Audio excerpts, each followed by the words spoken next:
बोलिए संत शिरोमणि सदगुरु रविदास जी महाराज की, संत शिरोमणि सदगुरु रविदास जी महाराज की। शुक्रिया। मैं महात्मा गोवर्धन दास जी के चरणों में नमन वंदन करता हूं, जो शुक्रताल की गद्दी पर गद्दी नसीन है, जिन्होंने स्वामी समनदास जी के जाने के बाद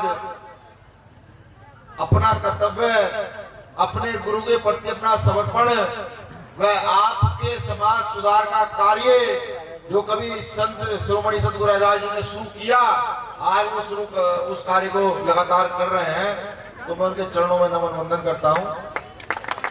यहाँ आए तमाम संत जो अपना घर परिवार छोड़ करके आपको सुधारने का काम कर रहे हैं। आपके अंदर जो गलत गुण है, गलत गुण कैसे कि जब मैं आता हूं सत्संग में देखता हूं कि हम 2 रुपए 10 रुपए 5 रुपए 20 रुपए से बंदगी कर रहे हैं, आ रहे हैं गुरु जी को बंदगी दे रहे हैं, नमन वंदन कर रहे हैं। वो आपके 10 रुपए 20 रुपए जो है वो भवनों के निर्माण में लगते हैं, गुरु घरों के निर्माण में लगते हैं, सत्संगों में लगते हैं, भंडारों में लगते हैं। तो ये एक बड़ा सुधार का कार्य है। उनसे अच्छे हो जो सुबह से शाम तक मजदूरी करके 65 रुपए कमा लेने चले जाए, उनसे ज्यादा अच्छे हो। ये समाज सुधार हो रहा है। यहाँ जो गुरुजी हैं, गुरु प्रसाद दास जी, मेरे साथियों ने मुझे कहा जी वहां सत्संग में आज तक आप कहीं नहीं, आपको चलना चाहिए। मुझे पता ही था कि यहाँ हमारे गुरुजी भी रहते हैं। तो मैं आपको भी झुककर नमन वंदन करता हूँ जो आपने मुझे आने का अवसर प्राप्त दिया, और मैं यहाँ आकर के बोल रहा हूँ। मैं अपनी बात शुरू करूं। बात शुरू करने से पहले आप ही से पूछते रहता हूं, क्या सुनना चाहते हो? अपना सच सुनना चाहते हो, या एक अच्छा खासा भाषण सुनना चाहते हो, या कुछ ऐसा सुनाऊं कि आप तालियां बजाते रहो और मैं यहां से नेता की तरफ चला जाऊं? क्या सुनना चाहते हो बताओ, जोर से बताओ, क्या सुनना चाहते हो? हाँ बिल्कुल, आप ही कह सकते हो, ये नहीं कहेंगे। देखिए पहले तो यहाँ संत तमाम बैठे हैं, मैं माफी चाहता हूँ आप सबसे, इसलिए कि सत्संग में मालाओं का चलन बिल्कुल बंद कर दो। यहाँ चाहे राजा आए और चाहे फकीर आए, वो संतों के चरणों में ही बैठना चाहिए। ये सबसे पहले सत्संगों में पढ़ने लागू कर देना चाहिए। कोई आए नहीं बैठेगा करके। देखो सतगुरु महाराज का आशीर्वाद, उन्होंने पहले बारिश डाली, इस जमीन को गीला किया और कहा जो आकर के बैठेगा उसको मैं गद्दा भी दूंगा। हम आए, आकर नीचे बैठ गए। पहले देखा साथ में गद्दे भीगे हुए थे। ये सतगुरु महाराज की महिमा थी, गद्दा अपने आप आया कि भैया इसको बैठो, आप नीचे बैठो, इस पर बैठो। यानी कि अगर आपका मन साफ है तो ये बारिश भीगी जमीन कुछ नहीं कर सकती। ये बहुत जरूरी है। तो मेरा निवेदन है गुरु जी, माला प्रथा बिल्कुल बंद करो। अगर किसी को देना है तो सराफे डालो, या फिर सतगुरु रविदास जी के पढ़ने बनवाओ, जो भी धर्म परिवार में मजबूत है पढ़ने बनवा कर सत्संग भेजे, जिससे कि हमारे संत का प्रचार प्रसार हो सके। माला सुना तो प्रचार होता न प्रसार होता। और बाकी हम जैसे लोग आते हैं यहाँ माला घेर के, हमने सोचने लगे भाई हम ही सबसे बड़े नेता हो गए नवाब। नहीं, किसी के गले में माला नहीं। यहाँ तो विधायक भी झुकेगा या एमपी भी झुकेगा। ये तो गुरु महाराज का दरबार है। उस समय के राजा महाराजा झुके तुगलकाबाद में, उस समय का राजा झुका जिसने सतगुरु महाराज को कैद कर दिया, उसे भी झुकना पड़ा। ये तो गुरु महाराज का दरबार है, यहाँ तो सबको झुकना पड़ेगा। गुरुजी बार बार कह रहे थे कि भाई छत से नीचे आ जाओ, छत से नीचे आ जाओ, लेकिन हम जो है बड़े बेकार लोग। हमें 600 साल पहले गुरुजी ने आदेश कर दिया, कहा गुरुजी ने क्यों जाऊं मैं मथुरा काशी, क्यों करूं मैं वृंदावन वनवास, ईश्वर मेरे मुझ में मैं क्यों करूं इधर उधर क्लास। लेकिन हम इतने मूर्ख रहे कि हमने भगवान को ढूंढना शुरू किया। सारे तीर्थ घूम लिए, पूरा भारत घूम लिए, यहाँ नहीं मिले तो विदेश जाने को तैयार हो गए, वहां देखा भगवान नहीं है।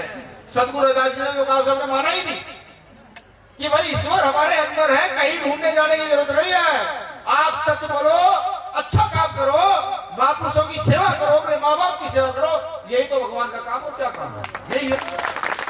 हमने सुनी नहीं। गुरु जी ने कहा मैं 600 साल पहले की चाहूंगा सर आज मैं मिले सबन कौन छोट बड़े सत्संग में सरदास रहे पर। गुरु जी आदेश करके जा रहे कि मेरी कौम के लोगों, जितना अन्याय अत्याचार तुम पर हुआ उसके खिलाफ लड़ना और इस देश की व्यवस्था को, इस विश्व की व्यवस्था को ऐसी स्थापित करना कि यहाँ गैर बराबरी की व्यवस्था खत्म हो और समानता करा जाए, किसी को रोटी कपड़े मकान की चिंता ना हो। क्या हम लोग ऐसा राज स्थापित कर पाए? जोर से बताओ, कर पाए क्या? और नहीं कर पाए तो क्यों नहीं कर पाए? इस देश की वो आबादी जो सबसे ज्यादा मेहनत करती है, इस देश की वो आबादी कि अगर एक दिन कूड़ा गंदगी ना उठाए तो इस देश की व्यवस्था भंग हो जाएगी। एक दिन हम ठेली ना लगाए, एक दिन रिक्शा ना चलाए, एक दिन मजदूरी ना करें तो यार धन्य सेठों के घरों में बदबू उठ जाएगी। जब इतने ताकतवर लोग हम आज तक उनकी सतगुरु महाराज का कही हुई वाणी, उनके कहे हुए शब्द को पूरा नहीं कर पाए तो कौन मूर्ख है? बच्चों को रोटी हुई या नहीं हुई बताओ, है या नहीं? तो समनदास जी महाराज का जयकारा लगाना चाहिए। समनदास जी महाराज की स्वामी समनदास जी महाराज की, स्वामी समनदास जी महाराज की। सुबह जब उठा करो तो स्वामी समनदास जी महाराज का एक सेकंड के लिए चाहे आंख बंद करके हाथ जोड़कर या फूल चढ़ाकर नमन किया करो। गुरु जी आपने आकर के हमारे जीवन को सुधारने का काम किया। ये सब महिलाएं जरूर किया। मैं कहता हूं अपने भाइयों से भी, भाई हम में सुधार कब आया? ये सत्संग किसका? हमारा। यहाँ व्यवस्था करने वाले कौन? हम।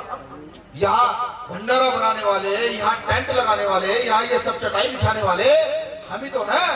अगर हम अपने घर की व्यवस्था नहीं कर सकते तो हम दूसरे के घर की व्यवस्था कैसे करेंगे?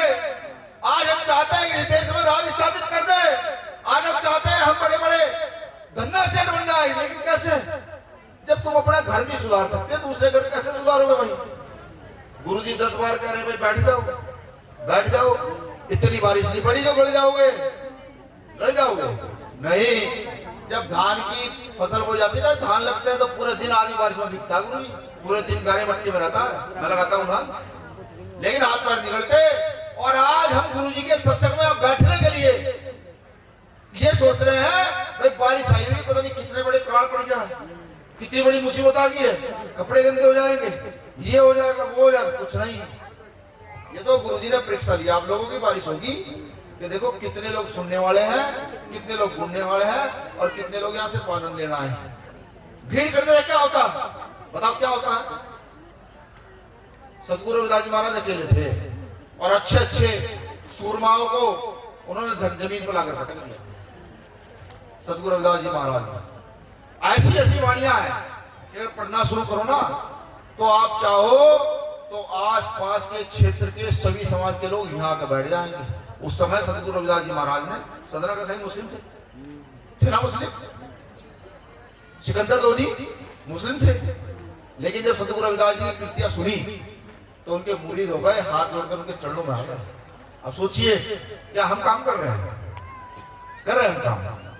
मैं तो कहता हूं कि जब संत आपके घर जाया करें ना, नियम है आंदोलन का, ये आंदोलन है, ये सतगुरु रविदास जी महाराज के बाद स्वामी समनदास जी महाराज ने चलाया और भी बहुत सारे संतों ने चलाया। अब ये गोवर्धन दास जी महाराज चला रहे हैं, वर्धमान दास जी महाराज चला रहे हैं, ये संत आंदोलन चला रहे हैं आप लोगों के जीवन सुधार का।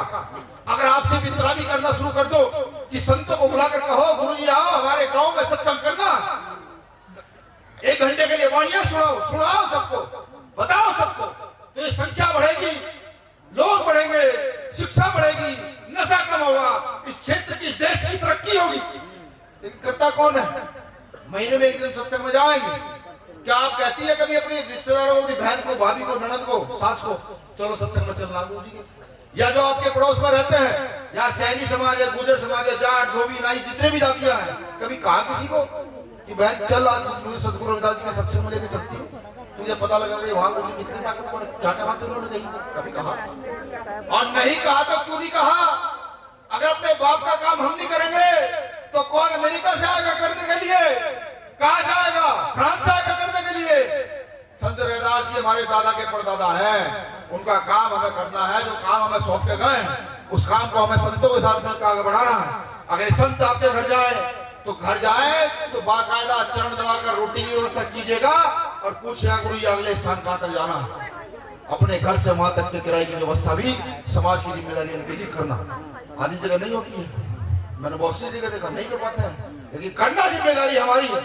अगर चाहते हो कि व्यवस्था बदले, चाहते हो सतगुरु रविदास जी का सपना पूरा हो, और अगर चाहते हो कि आपकी आने वाली नस्लें यहाँ पर सुधार करके आगे को बढ़े तो ये करना होगा, वरना हमें बर्बाद करने के लिए कितनी ताकतें लगी हुई हैं तुम्हें अंदाजा नहीं है। तुगलकाबाद अगर याद ना हो तो याद करा दूं। सन 2018 में उसको तोड़ा गया। जब वह आंदोलन हुआ तो जब पुलिस हमको रात को उठा के ले गई, पूरी रात पुलिस पिटती है, कहती थी बढ़ाओगे मंदिर, बढ़ाओगे गुरु घर। हम कहते थे हाँ करो जो करना, लेकिन बढ़ाएंगे। और सतगुरु महाराज का आशीर्वाद देखो, एक दिन के आंदोलन में सुप्रीम कोर्ट को अपना निर्णय वापस करना पड़ा। ये था सतगुरु महाराज का आशीर्वाद। ये है लगन, ये है शक्ति। इस शक्ति का निर्माण करो।